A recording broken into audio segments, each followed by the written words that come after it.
Hello and welcome to the Aussie Football Passport, your one-stop pod for updates on your favourite Aussie men and women who are playing their club careers abroad. I'm your host Alex, and this week sees the return of club football in Europe for both our men and women. They also continue to do their thing across the globe, so don't worry, we've got you covered. We've also got some more national teams news from the announcement of friendlies to junior national teams as well.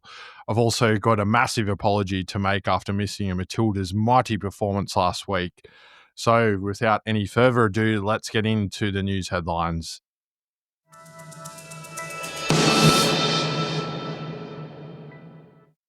All right, let's start with transfers. And we've only got a couple this week. And our first one is a man moving to England. That's right. Lewis Miller signing with Blackburn Rovers on a 3-year deal with an option for a further year.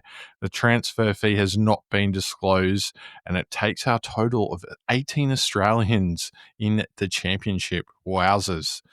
All right. Now, a man moving in the other direction to Lewis Miller, it's Keanu Baccus. He has signed a 2-year deal with an option for an additional year with St Mirren. Of course, Keanu previously played at St Mirren a couple of seasons ago.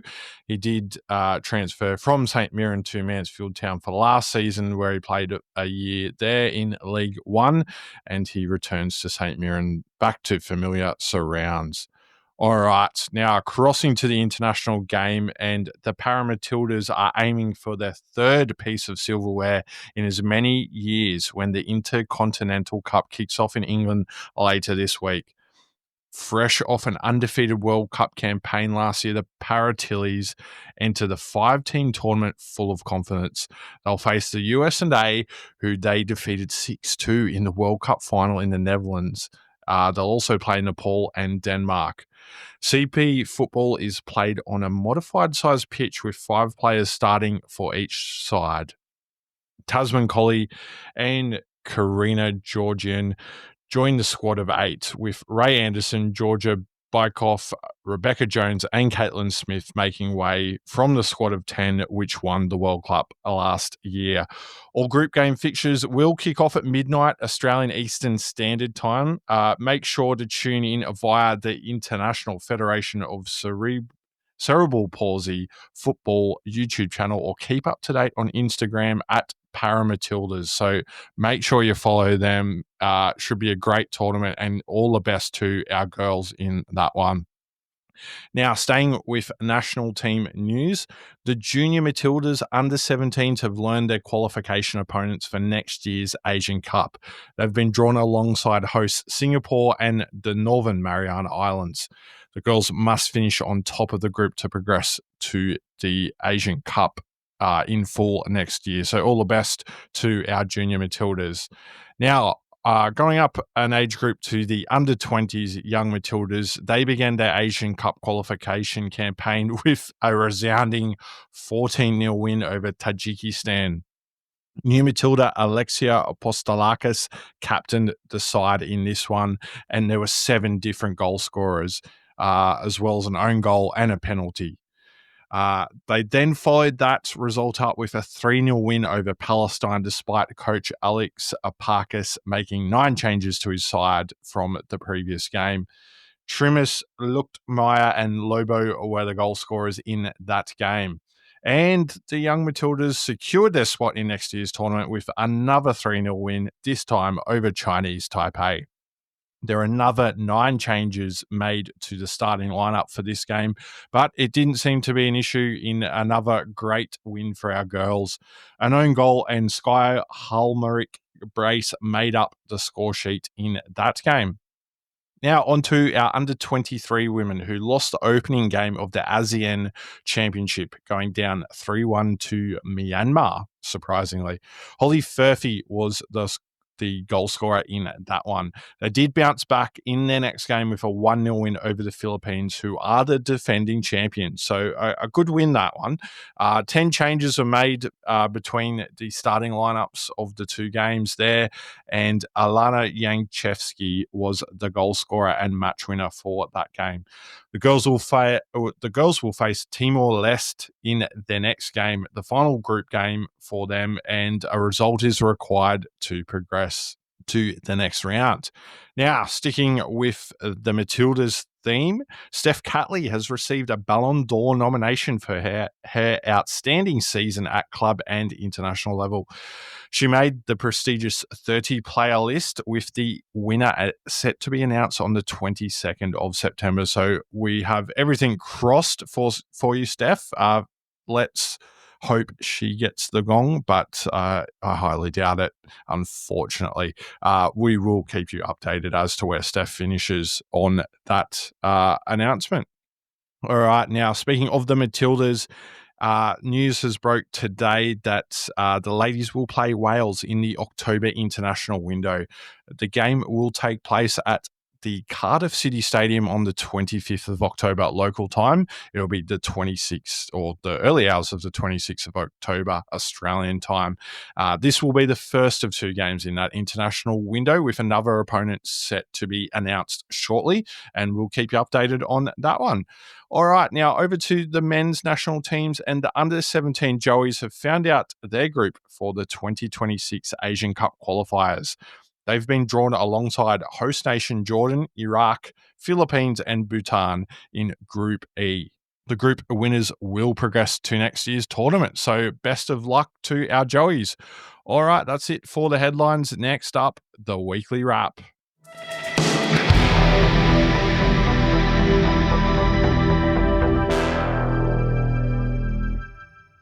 All right, it is a big weekly wrap this week, so buckle up. Let's start with our women, and in the US&A, the land of the free, Courtney Vine, she got 1 minute for North Carolina Courage in their 2-1 loss to Houston Dash. Over to the Portland Thorns, who won the Cascadia Derby against Seattle Reign 4-2. Mackenzie Arnold played the full game in goal, while Caitlin Torpey came on in the 75th minute in that one. Now to Mexico. Emily Gilnick, she got 45 minutes for Monterrey in their 5-0 win over Mazatlan FC. Emily provided the assist for the third goal, continuing her strong form of late, of course, with the hat-trick last week that I missed. So sorry to the listeners, and more importantly, sorry to Emily. She will, of course, be awarded last week's Women's Player of the Week in retrospect there. All right, now let's jump on a plane and head over to Sweden, where Courtney Nevin got a full game on her debut for Malmo FF in their 1-0 win over FC Rosengard. They are now 1 point from the top of the table there, so Courtney having an instant impact by the looks of things. Now, Jada Wyman, she got the full game for AIK as they defeated Kristianstad 2-0 in an Aussie derby. It is a clean sheet for Jada in that one, so great to see her returning for her club side. On the other side for Kristianstad, Amy Sayer, she played the full game, whilst Remy Simonson got 27 minutes from the bench. Now, another debutant, Daniela Galic, she got 17 minutes in her debut for Vitsjo in their 2-1 win over Pattaya. Polly Doran, she got 8 minutes for Linkoping as they lost 4-0 to Vaxjo. Avi Lewick, she got a full game for her side at BK Hacken in their 4-1 win over Djurgården. They're rounding out the action in Sweden. Now, down to England, where Katrina Gorry played the first half of West Ham's pre-season friendly against Sparta Prague, which they won 1-0. Over to France, where there was another pre-season friendly that involved our goalkeeper, Tegan Micah. She was a second-half substitute as Lyon won 5-0 over Servette there. Now to Italy, where our three Australian ladies, Winona Heatley, Alex Chidiak, and Jessica Nash, made their first appearances for their new club sides. Of course, Winona Heatley at Roma, Alex Chidiak at Como, and Jessica Nash at Sassuolo. They were all in pre-season friendly action as the Serie A Femminile kicks off in October, and the ladies get to know their teammates there. So that's it for our women for this week. Now, let's head over to the men. There was plenty of action this week, and let's start in our home away from home Scotland. It was Aussie Derby time on Tuesday morning Australian time last week, where Hearts played Aberdeen, with victory going to Cameron Devlin's Hearts 2-0 in that one. Devlin got a full game, whilst Nicholas Milanovic played 80 minutes for Aberdeen and Kasuni Yangi played 61 minutes. Kasuni and Nicholas then followed it up with another 2-0 loss to Celtic at the weekend in Scottish League action. Yangi got 54 minutes, whilst Milanovic got 72 minutes in that one. Now, heading back to Hearts, where Cameron Devlin backed it up on the weekend with yet another Aussie derby. I believe this will become a bit of a theme of the podcast as it goes on this season. This time, Hearts played Dundee United, where, of course, Cameron Devlin faced off with Zach Sapsford, who himself was backing up from a Conference League qualification game, but we'll get back to that soon. However, the Hearts-Dundee United game ended 3-2 to Hearts, with Devlin getting a full game and Zach Sapsford playing 65 minutes. Now, back to that Conference League game in midweek, where Zach Sapsford put in a star performance, playing 89 minutes and scoring a goal and providing an assist, as Dundee United drew 2-2 with Rapid Wien there. The return leg is to follow this week. All right, now let's head over to Livingston, where they beat fellow promoted side Falkirk 3-1, with our Aussies playing a part there. Captain Ryan McGowan played the full game, while Kasuni's brother Tete Yangi played 24 minutes off the bench. Now, to the man who recently rejoined St Mirren, I should say, Keanu Baccus. He played a full game in their 0-0 draw with Motherwell in yet another Aussie derby. For Motherwell, John Katrumbis played 41 minutes, while Apostolos Stamatolopoulos played 20 minutes in that one. John Iredale, he got a full game as Hibs beat Partizan Belgrade 2-0 in midweek in a Conference League qualifier. He then backed it up with 32 minutes in a 2-2 draw against Kilmarnock in a Scottish Premier League game. All right, let's head to Netherlands, where Jordan Boss played a full game for Feyenoord and provided an assist in their 2-1 win over Fenerbahce in the first leg of a Champions League qualifier. So well done to Jordan there, particularly of note considering that Fenerbahce is coached by none other than Jose Mourinho. He then, so going back to Jordan Boss, I should say, he backed it up with 28 minutes on the weekend in a 2-0 win over NAC Breda, where he came up against fellow Australian Max Ballard. Max Ballard played the full game for Breda in midfield there. All right, Croatia now, and Fran Karacic, he got 84 minutes for Hajduk Split in their 2-1 win over Dinamo Tirana in a Conference League qualifier first leg encounter. Anthony Kalic got 57 minutes in the same game, and both gentlemen backed up at the weekend in Hajduk Split's 2-0 win over Gorica in the Croatian League. Karacic played 23 minutes and Kalic got 6 minutes in that one. Austria, and Jed Drew, he put in a match-winning performance in his 80 minutes on the field as his side Hartberg won 1-0 over Blau-Weiss Linz there. So well done to Jed, for a great performance there. In a bit of a difficult time for Jacob Italiano, he got 83 minutes for Grazer AK in their 5-0 loss to Red Bull Salzburg. Ouch. Noah Botic, he got 15 minutes for Austria Wien in their 4-3 loss to Banik Ostrava in a Conference League qualifier. The first leg, of course, with the return leg to be followed up in midweek next week. He backed it up with 45 minutes for his side in their 2-0 loss to Wolfsberger AC in the Austrian League. Now to more Europa Conference League qualification action, and this time we head to Norway, where Nicholas D'Agostino got 11 minutes for his side, Viking FK, in their 3-1 loss to Basak Shia. All right, now to Serbia, where our man Miloš Deganek, he got a full game for FK Bačka Topola in a unfortunate 1-0 loss to Red Star Belgrade. Now to USA and Kai Rolls. He got a full game for DC United in a 2-0 loss to New England Revolution.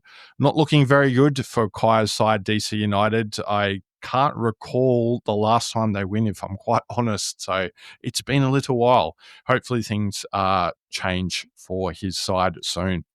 Patrick Yazbek, he got 89 minutes for Nashville SC as they went down 2-1 to St. Louis, where, of course, Jake Gerwood Reich plays his football.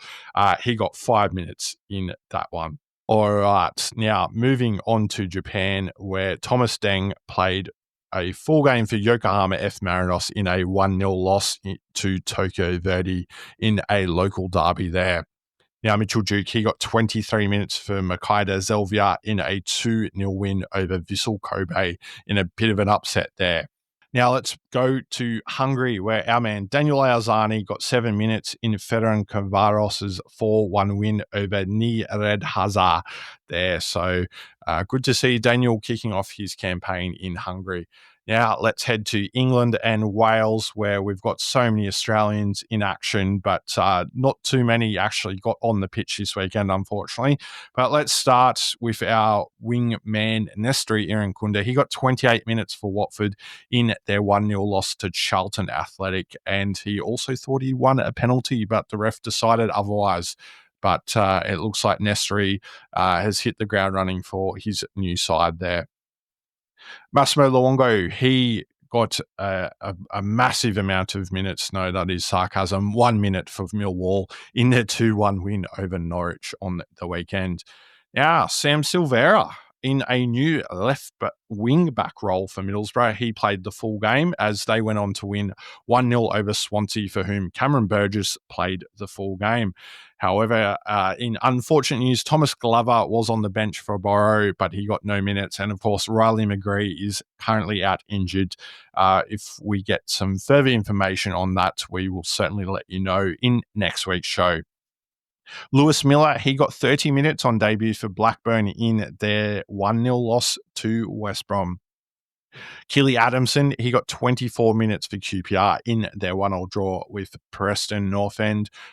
Daniel Benny was on the bench for that one. Jalen Pearman, was not on the bench, unfortunately. Now, Adrian Segacic, he got 89 minutes and a goal, the only goal, in fact, in Portsmouth's 1-0 win over Oxford United. Adrian Segacic was substituted for fellow Aussie Thomas Waddingham there, whilst Hayden Matthews was on the bench but got no minutes. And, of course, Jacob Farrell was not in the matchday squad there.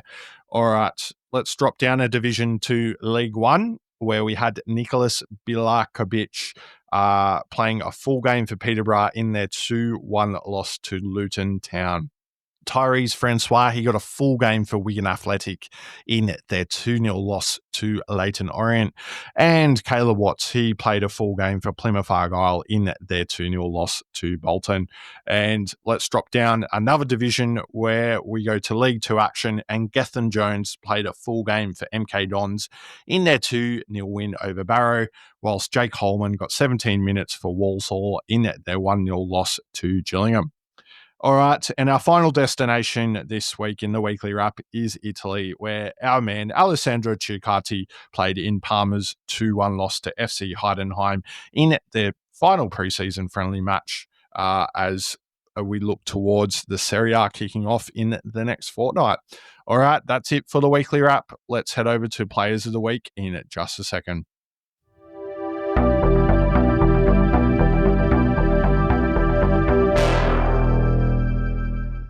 All right, Players of the Week time. And don't worry, I have absolutely triple checked our ladies this week and what they've been up to in club action.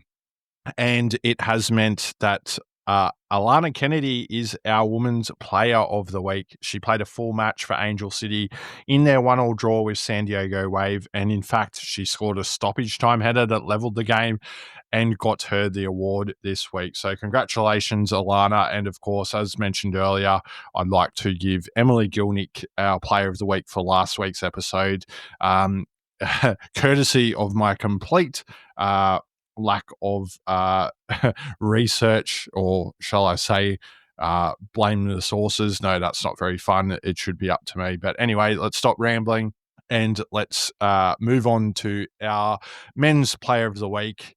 And who else could it be but our man, Marty Boyle? Well, on the weekend, he only got 32 minutes for against Kilmarnock in that 2-2 draw in Scottish Premier League action. But it was his midweek heroics where he played 74 minutes but got a brace against Partizan Belgrade in the Conference League. Always hard to do when you're away, especially in Serbia, which is very hostile conditions typically. And he's given his side Hibs a great advantage in the return leg to be played in Scotland this week coming. They were his 100th and 101st goals for the club. So well done to Marty. We look forward to seeing more of that in green and gold as well.